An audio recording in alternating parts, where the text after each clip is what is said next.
Hi, hello, and welcome to Write, Record, Release, Repeat, our little podcast about music, songwriting, recording, touring, life, and just generally staying sane as an artist, past and present.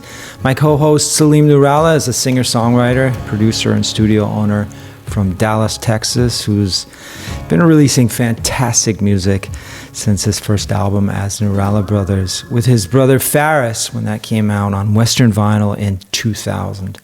I got a copy of that album and Salim's first solo album in 2004 and signed him to my new label, Tapete Records, in Hamburg, Germany in 2004. We released 4 albums and brought Salim over to tour Germany and Europe, and that's when we finally met. So my name is Dirk Darmstaedter. I'm a singer-songwriter and producer from Hamburg, Germany. I was in this band called the Jeremy Days from the late 80s to the 1990s. We recorded 5 albums for Polydor, Universal Records, and toured pretty much everywhere in Europe, Germany, UK, and a bit in the USA as well. And I've been releasing solo records since 1996, and I also founded and ran Tapete Records in Hamburg from 2002 to 2014. In this episode, Salim and I talk about playing live and touring. We cover quite a few bases here, from booking indie tours in Western Texas to playing the Kultur clubs in Aachen, Germany. What's the motivation to keep us going through pretty trying times? If you like the show, please subscribe and leave us a preferably glowing review. We'd love to hear from you all, and it makes it easier for other folks to find the show. So without further ado, thank you for tuning in and enjoying the show. Have you been doing a lot of live shows lately? Well, I'll answer that, but I think I want to start with, how many years have you been playing live? Oh my God, I've been playing live for so many years. Well, I started at 11. 11? Yeah, I started How do you start at 11? Well, you pick up an acoustic guitar and head for the inner city and just stand on the street corner and start playing. And that was your first gig? That was my first gig, yeah, and I noticed that... Where? What street corner, what town? This was in Hamburg. Okay. See, my family moved back to Hamburg when I was 11. Okay. And I From was New Jersey. From New Jersey, yeah. And basically moving from one place to another, one town to another is not a good idea for an 11-year-old kid, because you're leaving all your friends behind.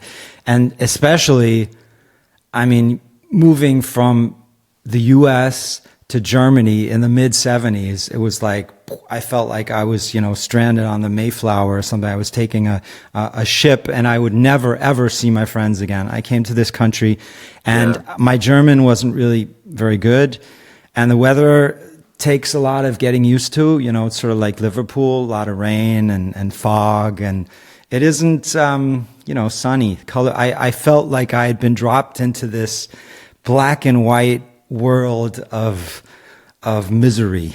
Wow. It wasn't a good time. Yeah. And because I wanted to be like a baseball pro, I was, used to, I don't know, Bugs Bunny and the Brady Bunch, and that was my life.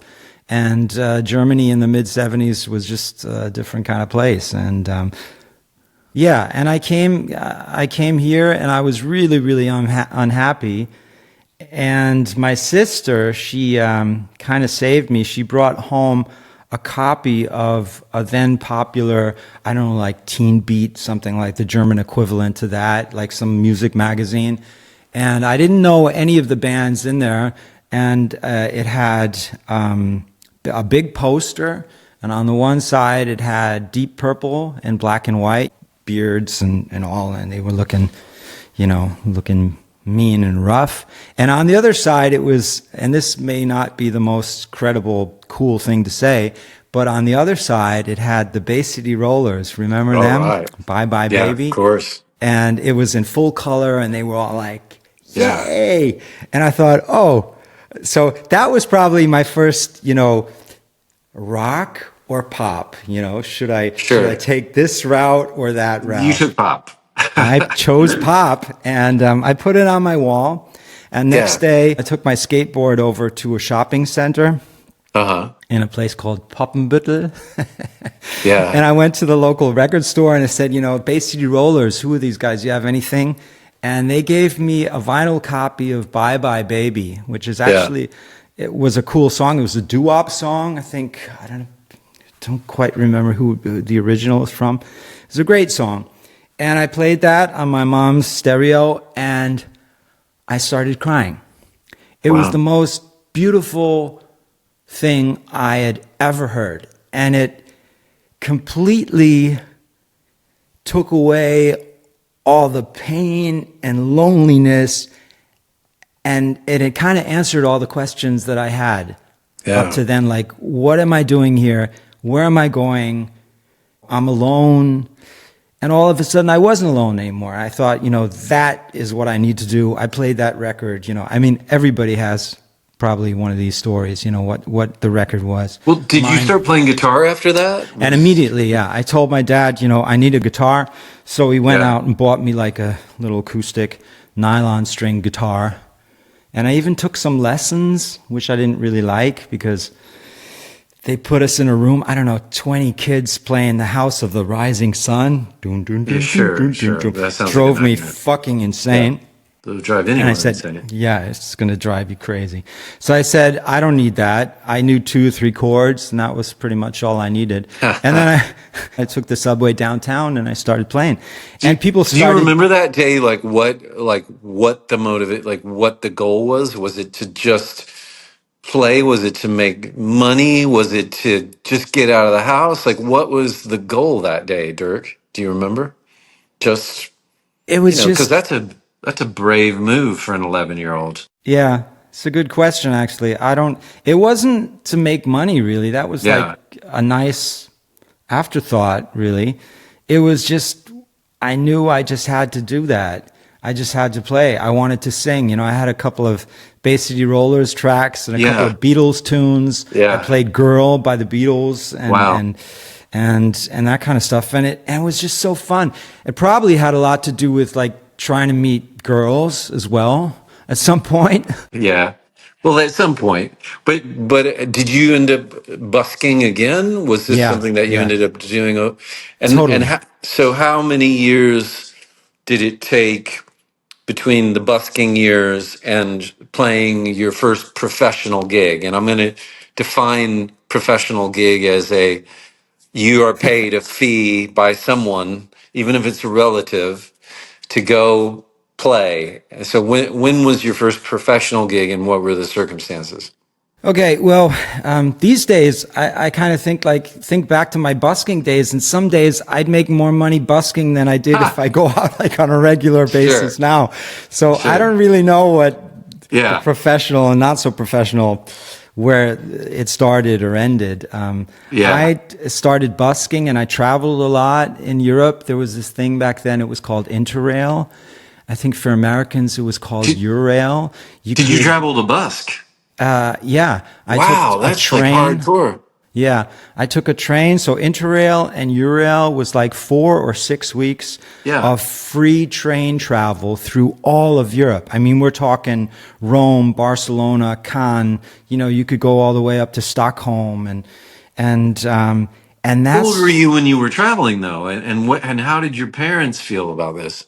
I started at 12. It's 12. insane. When you think about it now, with all the parents, freaking Oh, out if you can't would see never your happen. kid on the Find Me app, No. I did that from 12 to 17, Yeah. and I spent every summer 6 weeks just traveling. Do I you, just do you have had my. pictures of you at 12 with the guitar? I'd love Yeah. for you to cut in to that Okay, at some I'll point. try to find We got to something. Yeah. see little Yeah. Dirk with his guitar traveling. So, Yeah.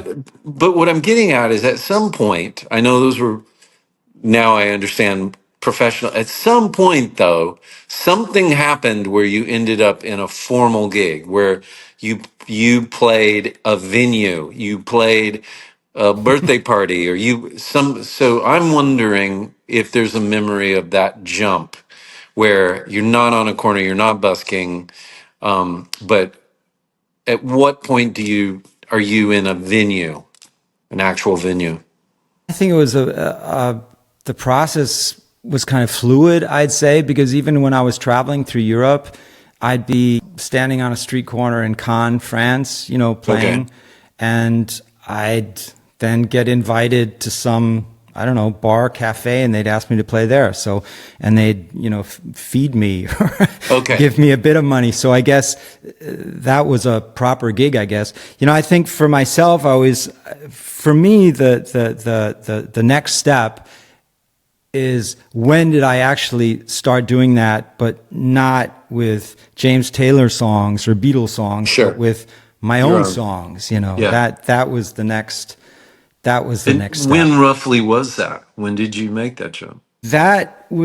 So I was in Germany till I was 17, and then I went back to New Jersey to finish high school, Yeah. because that apparently is in America, that's really important for kids, and it was for me back then, Yeah. So I was back in Teaneck, and I found out how European I had become, because I thought, like, what the hell am I doing back here?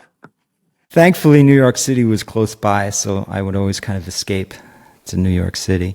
Yeah. And I played in a band called Nicky and the Deadbeats in New Jersey. Sounds very punk. Yeah, Was we this played- late 70s now? No, this was 82, 83. Okay. All right. So It we does played- sound very punk. What Yeah, did you do were you fronting Nicky and the Deadbeats? Yeah, I Okay. sang and played guitar, and we did all the new wave and punky Yeah. stuff. Did you have a skinny tie? I don't recall. Maybe. No. And we would do like romantics and Yeah. I don't know, X and all that kind of stuff. And we played all the New Jersey dive bars and strip malls and stuff. I was 17. I had a fake ID from New York City, so I was good. Wow. And and I came back to Hamburg after high school. I don't know, I was 18 and a half. And that's when I started just releasing my own stuff. I put out like a single in, I think, 84 or something. And then I met the guys from my band, and I knew I had to start a band. Yeah. Jeremy Days. The Jeremy Days, yeah.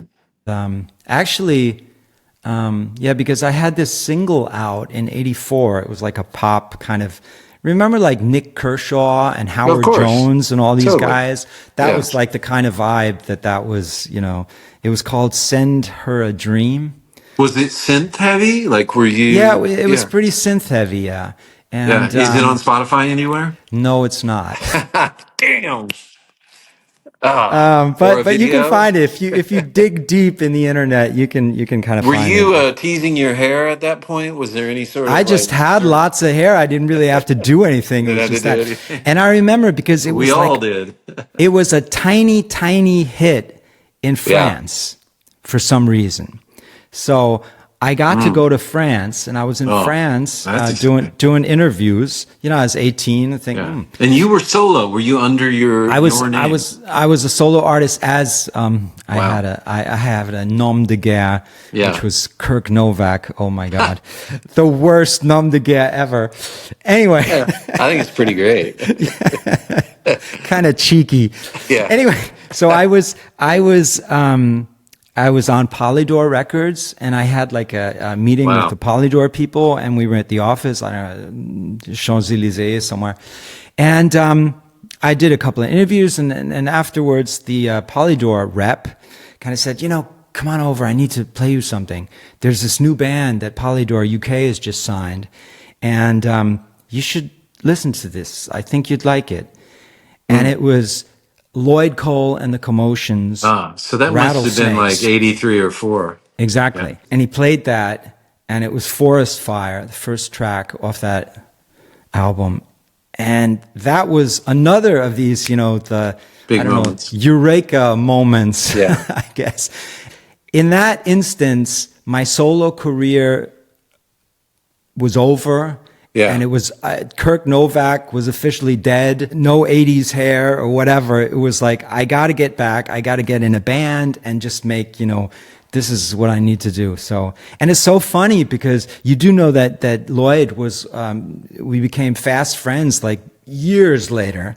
Yeah. through various, he produced with Clive and Alan, and even produced with Fred Marr, who we worked with in New York in the He ended up 90s. on your label. And then after years of me, telling him like, "Hey Lloyd, I have this label," and him always kind of laughing at me, at some point he said, "What about that label?" So we got to Yeah. release some Lloyd Cole records, which was just a big thrill for me, because he was such a, for some people it's Morrissey or, John Lennon or whatever. For me, it was always Lloyd in Cole. part just Lloyd Cole. I just thought, I love that music. I love that guy. And he changed, he really, in some instances, he kind of changed my life. So that was really nice to have him on That's our super label. cool. So, but what was the original question? I've been Well, the like, original question was, how many years have you been playing? And so we yeah, naturally started.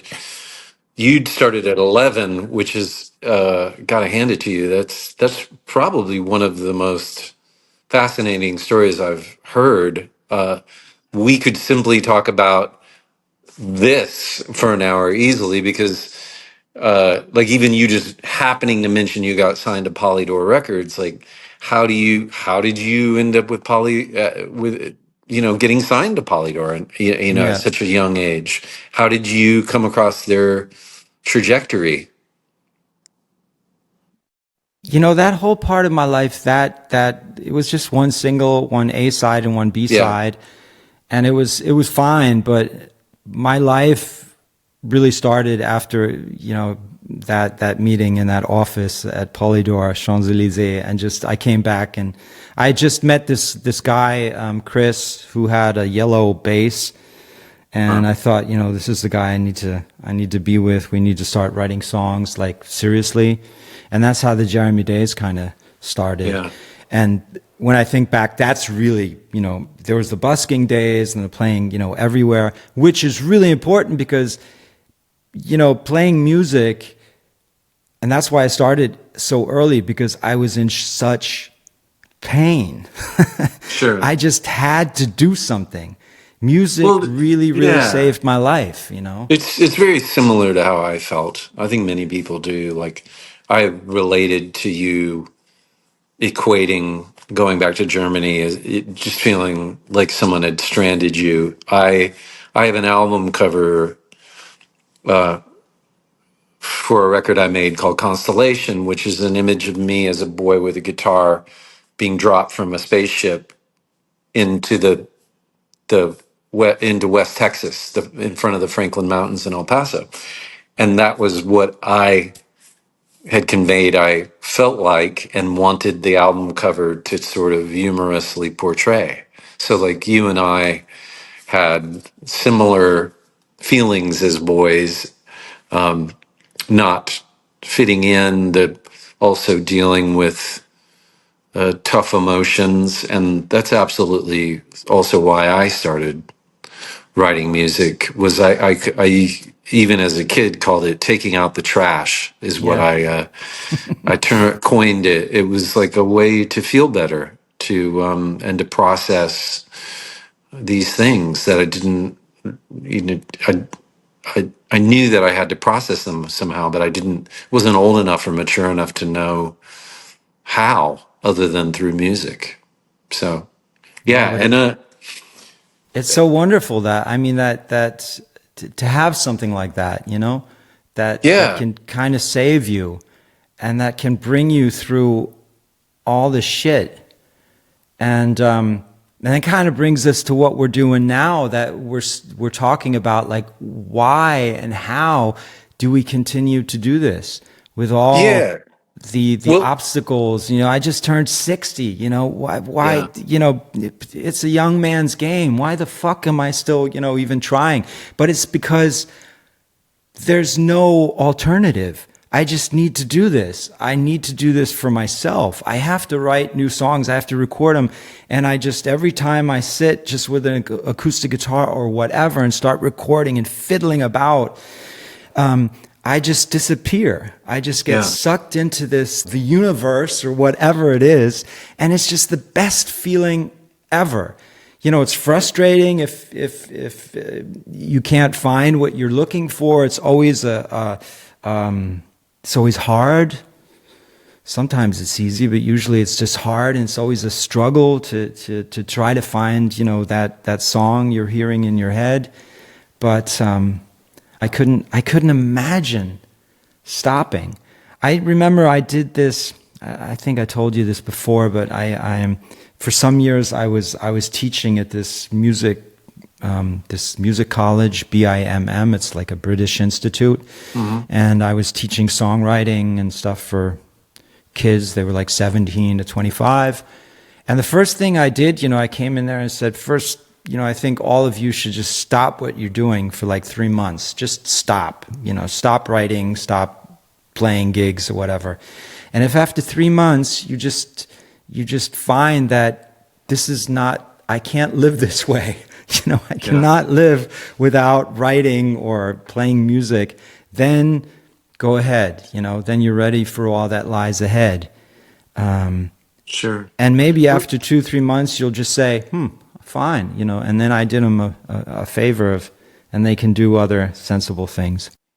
Well, I think checking back in, we're kind of doing it right now, checking back in with the kids that we were who started this as the years roll on and as we continue to do what we're doing. I think that checking back in with those guys is a good thing to do. It's healthy because after all the, you know, if you combine our experience, probably combined 60 years, I'm just going to roll out a number of combined performing, you know, if we had a quick montage of you running all over Europe and the world playing, and me too, like it'd be pretty funny and Right. ridiculous.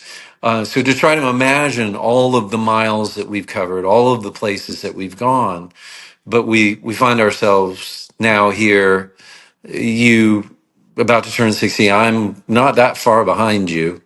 And I've found myself in the last year really enjoying my home life and not feeling like running around so much anymore. And so asking, but then yet there's still this feeling that, oh, you know, if we've made all these records, we should go out and play, because that's ultimately the best way I've found to turn people on to the music. So there's this, we've come from this, I'm just going to go ahead and say old school mentality of, I call it hand to hand combat, where you make a record, you go perform it, and you sell it to someone. It's not about numbers ticking up on a Spotify page and invisible fans and no one ever buys anything and no one ever writes you. You know, it doesn't, I don't care if I had 1 million clicks on a Spotify page. It's the one real interaction with a human being. Totally. You know, that's important. So I think a lot of people that don't play probably also don't know all the things that go into just doing it, like real world things like booking agents.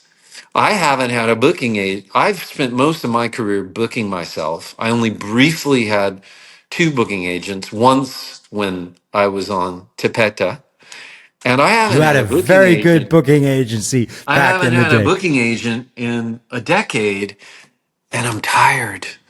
I'm tired of being the booking agent, the manager, the tour manager, the promo team, and booking gigs for me. It's not like someone ringing me up and going, "Salim, we'd love for you to come to Germany and play with Lloyd Cole on Sit Down and Sing, and we're going to have all the accommodations arranged and the travel. Okay, wonderful. Let me know what the fee is, and I'll be there."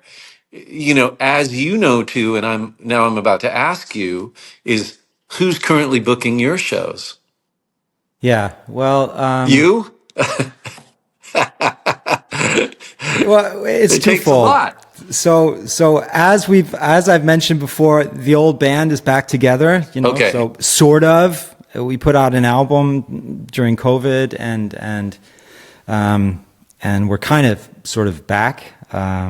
So we play shows, Yeah. and for that we have a booking agency. Yeah. Which is great. And because it's just, when we go out with the band, just more people show up. It's just, then when I go out solo, it's just the way it is, the way the world works. And but without the band, I mean, my last booking agent for myself was also when I ran Tapete, and I was, we had the same booking agency. So it was Basti, Yeah, it was wonderful. Yeah. And after that I started, my whole next level DIY thing. I just booked my own shows, which was fine, but I totally get where you're coming from, that you just say, God, I'm just tired. It takes a lot of energy, because ultimately, Totally. we're going to, through the course of this podcast, we're going to talk about all of the things that you and I have done. And a lot of them don't involve songwriting. Yeah. But ultimately, if you peel back the layers of the onion and you get to, like, why is Dirk here? Why is Salim here? You go to the little boys who fell in love with music, who started writing songs. We're Definitely. songwriters. Yeah. But you cannot just be a songwriter in this world if you aren't famous and have people taking care of you. So Yeah. you end up having to learn these other skills. I started booking the band I was in with my brother in the 90s after we lost our first official booking agent. As many times as opportunities start to fade, the first person to go will be the booking agent, because if they can't make that 15-20% off of you, Yeah. then it's over. Sure. I realized then, I have a side to my personality that, well, if no one else is going to do it, well, damn it, I'll do it. And I started booking our band in earnest and learned how to do it. So in America, I have been my own booking agent for 30 years. I wanted to quit a long time ago. So it was a luxury in Europe to have Basti booking shows. It really was. And I was Yeah. very, very grateful. But the world is full of, you're one of two things. You're an artist that's either booking yourself, or you're an artist that has someone booking your shows for you. And there is nothing else, is there? That's the way it goes. And for all of the, just, I can't even imagine how many artists are out there that do not have agents, do not have representation, do not even have their mother calling to get gigs for them. It is part of the real struggle Yeah. of, as the years roll on, as you play another gig, as you get all the experiences of, to continue to have that energy to put yourself out there, because once you stop as the booking agent, the gigs kind of will stop. Yeah. I mean, I think that is a good thing if artists kind of get involved in booking at some Yeah. point, be it booking themselves, which can be quite a humbling experience, or it's probably easier to book other bands, because then it's just like the pain level isn't like that high. If somebody just says, I hate that band, they suck, that's kind of tough. But it's a good experience for people to just to start booking and try to kind of figure out, what does that actually mean, and what goes into the process, and that's something that we can talk about as well, which I think a lot of probably viewers out there, because the reality is 99% of musicians don't have a booking agent that, Yeah. It's a and luxury. it's a luxury. And that I've had for some years in my life, but in many, many years, I didn't have that luxury. So I had to we all had to do it ourselves. And that's a good thing. But it's tough. and it takes away from the time that you have with what what you always wanted to do, which is write the song and produce the song and perform the song. If you're doing all the other stuff, doing the videos, doing the artwork, these are all good things, and I'm happy to be doing them, and I'm happy to be living in a time when you can actually do these things. Like, wow, I have a studio on my MacBook Pro, which is probably, or is better than the studio that we recorded our first two albums in 1988 and 1989. That's exciting. On the other hand, it also means that I have to be the engineer, I have to be the producer, I have to be the video director, I have to be the photographer, I have to be the social media expert, I have to be the booker, all these things. Record label. I have to be the record label. And I am, I have probably 25 jobs, and now to top it all off, I'm doing a podcast, what the hell? Am I insane? Yes, and these things, I think I am, yeah.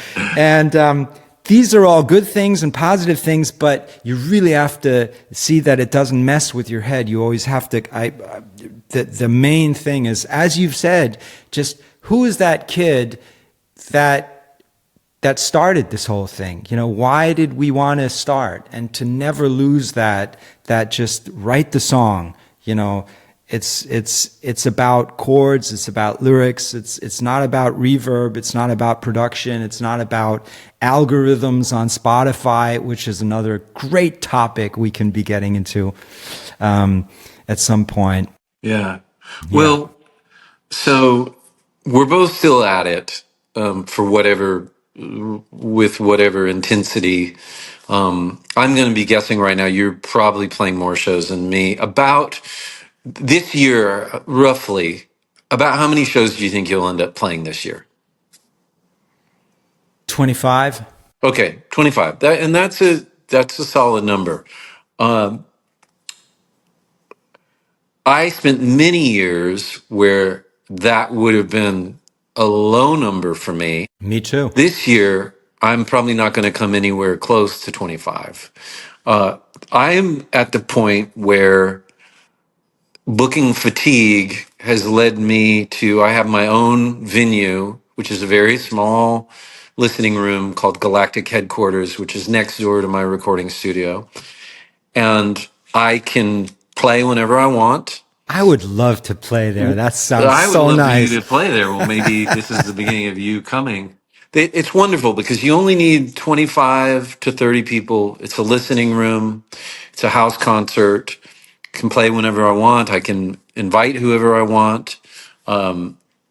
We've had some great shows from other people there. Mark Burgess from the Chameleons, Marty Wilson Piper from the Church, Miles Zaniga from Fastball, just a few. But it hasn't spoiled me necessarily. It's just kind of, I'm just loving staying home, enjoying. I have a great domestic life with my partner and my kids and our dog, and I just don't feel like going anywhere right now unless a friend calls me up and says, "Here are the shows. Would you like to come do them with me?" And then in that instance, it's booked. I'm not the booking agent. I'm in. So that's where I'm at. Is I am tired of actively. I have booked so many Texas tours and other tours for my friends. Reckless Eric came and did a Texas tour with me, and Adam Levy from the Honey Dogs, which are a great American band. I recommend to anyone listening that hasn't heard them. And I could go on and on about all the tours and all the things that we've done that I booked, but that's where I'm at now. So, where are you at, Dirk, with the playing and the booking and the hustling?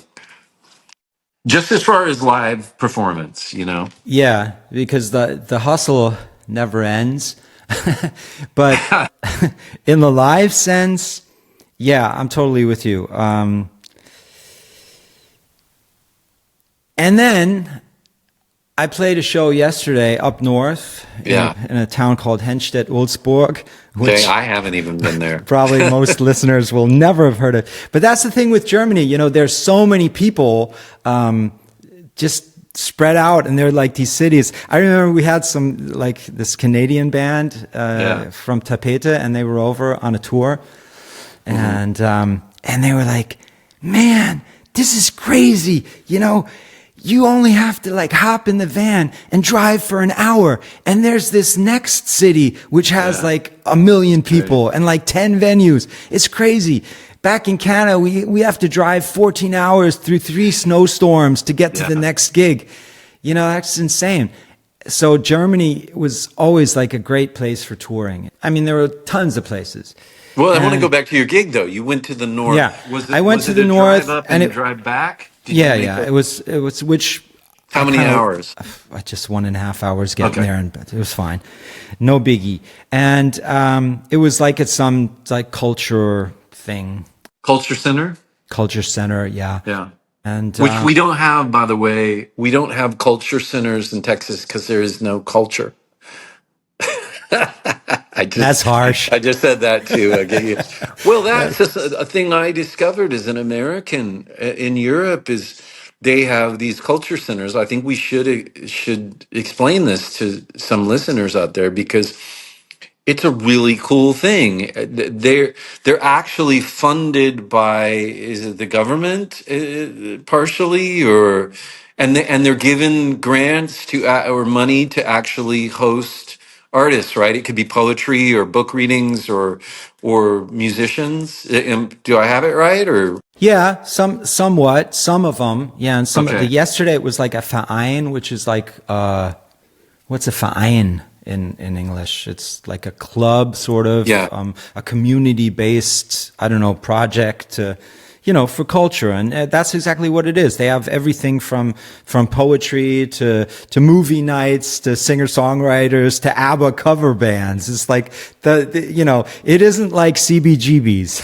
Yeah, but it's a culture center. It's there to great. present art. Yeah. The art, like what a cool thing. Absolutely. We don't have anything like Yeah, that happening it's here. absolutely beautiful. And that's what, has kept me, not with the band, because with the band, we were doing the cool clubs and, the Berlin, Frankfurt and Cologne. But when I went out, just me and my acoustic guitar as like a troubadour, I'd be playing all these Kulturzentren. And it was amazing, and the hotels and catering are just much better than the rock clubs, I have to say. And that was like the bedrock of German culture, Kulturszene. But that has changed a lot. COVID has done its part, and So have they started defunding it, kind of, or it's defunded. It's just people aren't showing up that much anymore. I don't know how it is in the States, but generally, I have the feeling that okay, maybe it has something to do with like the age thing because I'm not playing for like 17-year-olds anymore. But people like in my age group, like let's say like 35 to 70 or whatever. It's not like they go out like 2-3 nights a week and like check out who's playing. They've kind of gotten accustomed to watching Netflix and being on Zoom calls or whatever through I think COVID.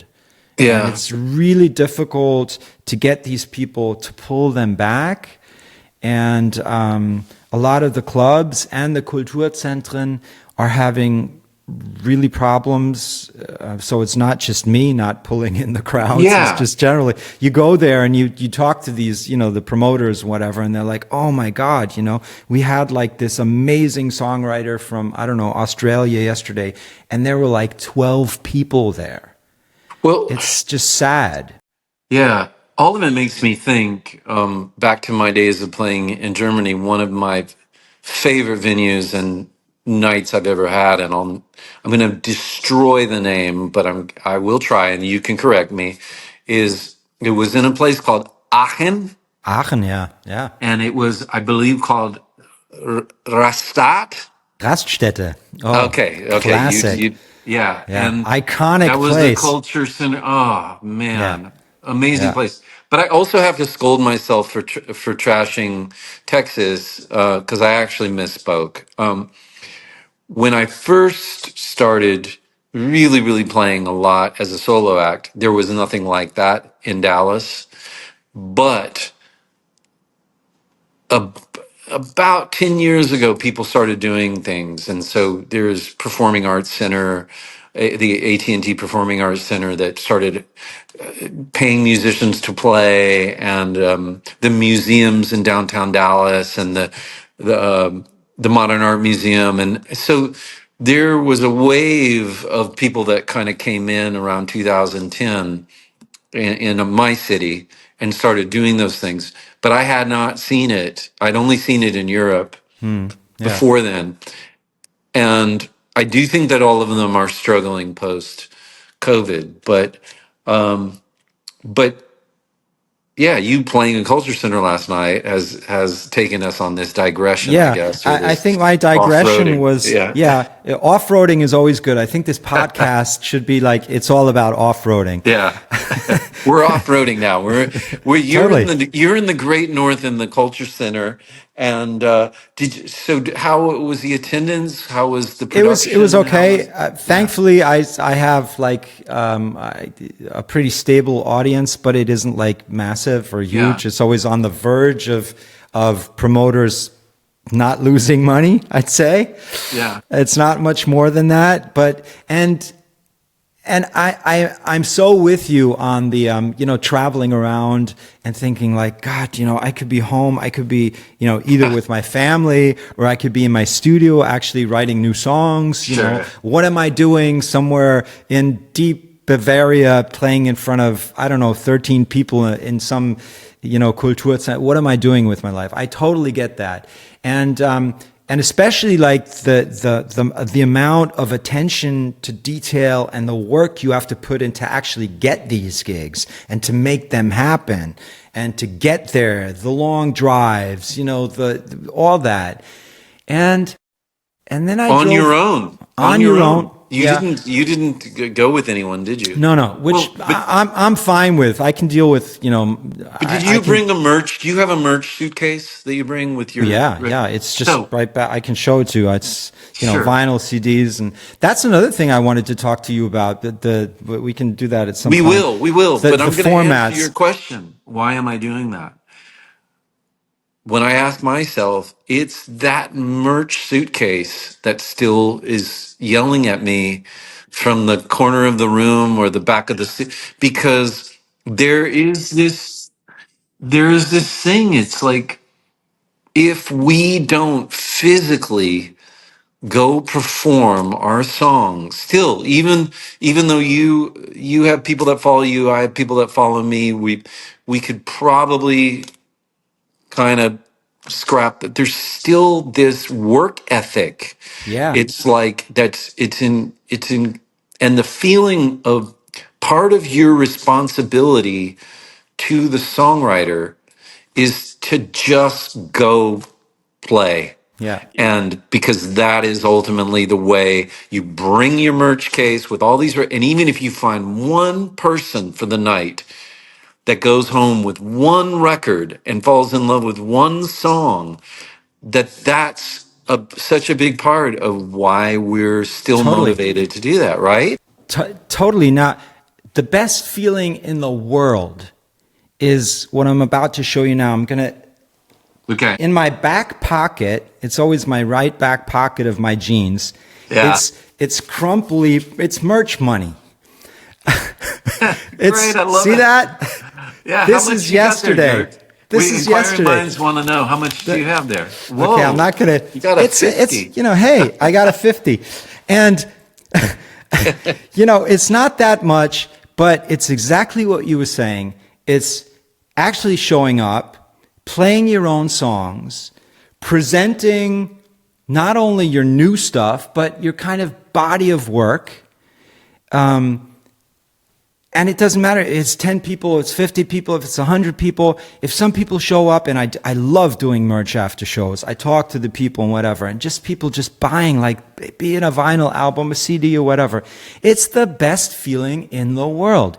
And you kind of drive home, and that's what I was kind of getting out till I kept derailing myself.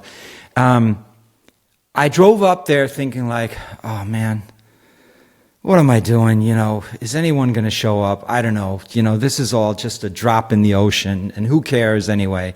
And you show up, you know, and I put everything, you know, I did the show, and it was just so much fun. And it was so great to speak to the people after the show. I sold some vinyl albums. I mean, how cool is that? And now I'm like and I know this from myself. I have to kind of stop myself. Now I'm like all like revved up. Man, I need to book another 10 shows or whatever. And I just know, oh no, I'll be back in Bavaria thinking, what the fuck am I doing? You know? I think that we're very similar in that respect. Not everybody is like that. I have been at other people's shows. One gentleman comes to mind, one songwriter I really admire, happens to be Scottish. I won't say who he is. Had just played a wonderful theater show to adoring fans and basically grumbled, how the fuck do I get out of here without talking to anybody? I'm not going to do a Scottish accent. But, you know, this is someone who's had handlers his whole life and booking agents and didn't ever have to stand at the merch table. So I think it's actually, and this could be another episode, I want to talk about how great it is to have had a normal life in music and not to be someone that was famous at 21 and has had handlers their whole life. Yeah. Because you and I can still feel that joy of one person instead of the guy who was a star in 1980 feeling the disappointment Yeah. or the feeling of feeling like they're washed up, or it's a chore, or they hate their audience. Yeah. So That it's another sucks. thing. Like, it runs the gamut. Yeah. But yeah, I love hearing that you still feel that way, and that I love it. because I I mean, definitely relate to that. I love it. And I really cherish it because I remember that there were other times when that was virtually impossible, because when I was 21 and our first album came out, it was kind of that. We were like really, really, really popular. And we had our, you know, Beatlesque kind of 2 or 3 years, you know, playing. I'd heard you know, about that with the it Jeremy was, days. it You was, guys were sort of like pop stars. yeah, it was insane. You know, we had like 2,000-3,000 people at every show, you know, screaming, screaming girls trying to. So there was absolutely no way for us to actually go. Like, we couldn't just walk out to the merch stand after the show. You know, we get torn to pieces. You know, so it was, and I remember that so vividly. Playing these really dynamic, great shows and being totally on a sugar, you know, a rush. Yeah. And then, like, after the last encore, being like whisked off stage, you know, it was kind of cliche, but it was you know, the van was already started, you know, the tour manager, go, go, go, you know, we rush into the van and we'd be off, you know, stupid. And I just remember that feeling of, like, 3 minutes after you're on a stage in front of, you know, a couple of thousand people, you're in a dark van speeding on some autobahn. Hotel, possibly. Yeah. And it was just, you know, and all the guys are in there like going, it was sad. It was, I hated it. So, and I kind of remember that every time when I, you know, walk out. And it's so unspectacular. It's not like, woo, you know, it's not bling bling. It's just the artist, like, thank you. Thanks for coming. And then, you know, you grab your suitcase, you open it up. It has the little sign, CDs 15, vinyl 25, and say, shop's open. Yeah. And I just enjoy the kind of it being so normal. And I do too. It's beautiful. I love it. It's beautiful. It is. It's authentic and it's real, and it isn't necessarily you know, it's probably also yeah, it's not something that we probably could have ever imagined as teenagers. Yeah. That But with me, it's kind of like going back to my busking days, yeah, because I see back it now. then it Yeah, was like, really, here you are, you've got your acoustic guitar, you've got your song, you sing it, and somebody, either stops or he doesn't stops, and he gives you, a Deutsche Mark or a yeah, Euro or whatever. And maybe you talk afterwards, and maybe they invite you to their club or whatever. It's a transaction. It's honest. It's one thing I really liked what you were saying about the merch kind of calling your name. It's not yeah. only the merch, the physical product, it's the song. All these songs we've written, I Of kind of course. always feel like, or even the instruments. I don't, maybe you can Yeah. see some. I have quite a lot of, I love acoustic guitars, so I have quite a lot of acoustic guitars. And if they just sit around and I don't go out, and like, I feel like they're calling my name, and I'm not, doing my work. I've written these songs. Now they want to be played, and they want to Sure. be out there. And it's not enough to just put them on Spotify and have some algorithm say, bing, bing, bing. Well, It's, yeah, it's the only way that we ever see if the song lands, because ultimately it's a conversation, and I yeah, definitely want to get into the conversation that the songwriter is looking to have. But it's, yeah, live performance is the only way that we ever really get to see these songs connect or not connect. totally. And there's yeah, if you only ever made records and you didn't perform them, you would, like, can you imagine Paul McCartney? It took him so long to ever see if Hey Jude, how it connected with an audience. And that's Yeah, when he finally started playing it and realized, whoa. And that's a guy who's in the Beatles, who, yeah, wrote a song that's just beyond legendary. But yeah. when he was only a recording act, never got to see that initial connection with an audience. Yeah.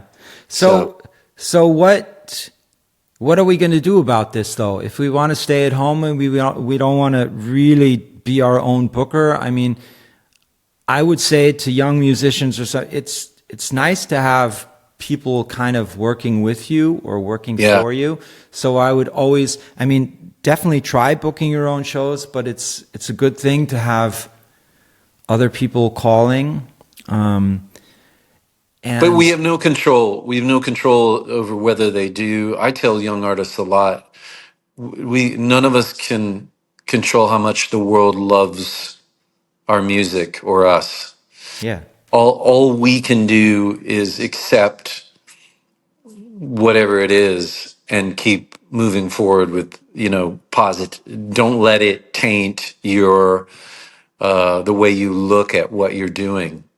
Don't let it feel like rejection. So it sounds like for us, these two guys who have been doing it for so many years in all kinds of different ways, I part of my answer has been to set up my own venue that I'm really enjoying, and waiting for friends to come to me and possibly invite me. And it seems like you're continuing putting the energy into playing solo shows, and then at least with the band you've got an agent to kind of yeah. take care of that, and so it's not all on you. And it kind of seems like we're both in pretty good healthy places with it.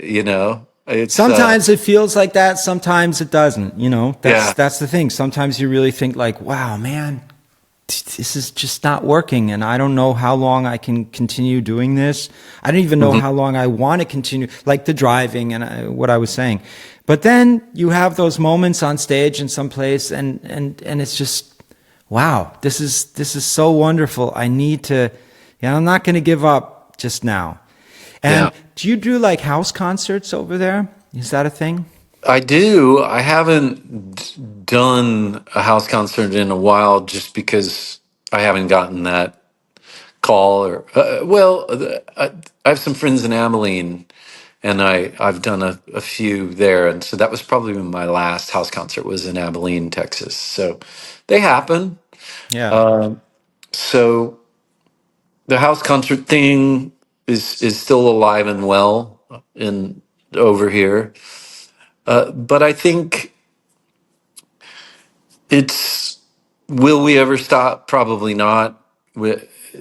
I think as long as I can continue to sing and play, even if it's not the amount of shows that I was used to in my youth, there will still be shows. And Yeah. it doesn't sound to me like you're ever going to quit doing that. I'm definitely never going to quit. It's just probably playing less Yeah, and is where I've arrived. I'm just looking for. Sometimes, when I go out, especially this, like we were talking about the Kultur clubs in Germany, that whole Yeah. scene, which was such a central, as I was saying, like the bedrock of German Kulturszene. These clubs were everywhere, and it was always just a good. You had Scottish singer-songwriters, English, American, Australian, and all were saying like, wow, this is great. I can do like 20 gigs in one country, and I'm treated well, and it's all good, and people actually show up. That whole thing is kind of falling apart. I have to say Yeah. that Sorry to hear that. it's really sad. Just venues are closing. Just people aren't showing up anymore, especially not the young kids. They're doing other things, which is fine.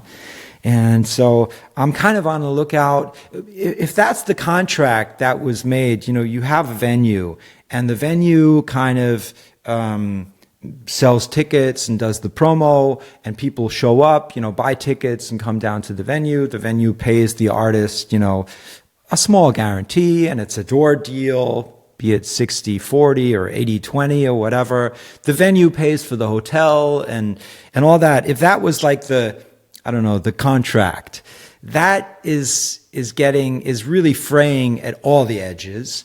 The deals are so much tougher, and all the kind of the risk, the financial insecurity is all being like pushed towards the artist. So less guarantees, door deals are just not so good anymore. You may not have the catering that you had, you just get a drink or whatever. So it's really, really rough. And the main thing is that you kind of have the feeling that people aren't showing up at the shows anymore. People don't really know that you were even there. It's another thing I wanted to ask you about, because I find that with all the technology, all the websites we have telling us, what bands are playing when and where, I always have the feeling that people don't really know what's happening in their cities anymore. I have that so many times. I play in some place and people would be telling me like, wow, I live like 2 blocks from there. I had no idea you were playing. Like 20 years ago, you'd have we had like Sane Hamburg. It was like one paper, the music paper, and had all the band listings and everything in there. So you'd look in there and you see, oh, they're playing there. I'll go. These days, I just don't even know where to look anymore, And so I'm kind of on the lookout. What are we going to do now? Is it house concerts? Is it just, especially like in a place like Hamburg, where I know I'll be like, I have a crowd, so maybe I'll just rent out like a gallery and play there and not even do like the club thing anymore. I have the feeling a lot of my friends and colleagues here are really tired of the club experience, like that, that contract that I was talking about. I think for us, part of it is our audience is getting older. We're getting older, and we're not, and we have to accept that. And how many opportunities have we had as artists to bring younger people into our musical world? Probably not much. Like, you're playing to your audience, I'm playing to mine, and everybody's getting older. Yeah. And so Oh, no. with all the changes in the world, I hate to say it, it's also Yeah. It's just the way it is. not Sure. as plugged in either to Yeah. so. But on the culture center front too, I had one last question for you on that. Is the place in Aachen still even Yes. going? It is. It's still going, yeah. That's Oh, wonderful. wow. That's So, incredible. So Raststätte Aachen, it's a classic.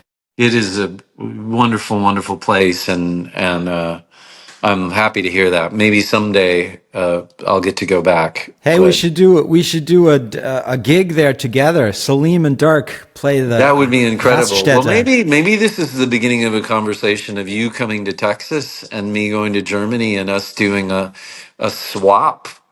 Yeah, Dirk and Salim going this way, and that would be fun. that'd be fun. So, Yeah, yeah, I don't know if I to can be make continued.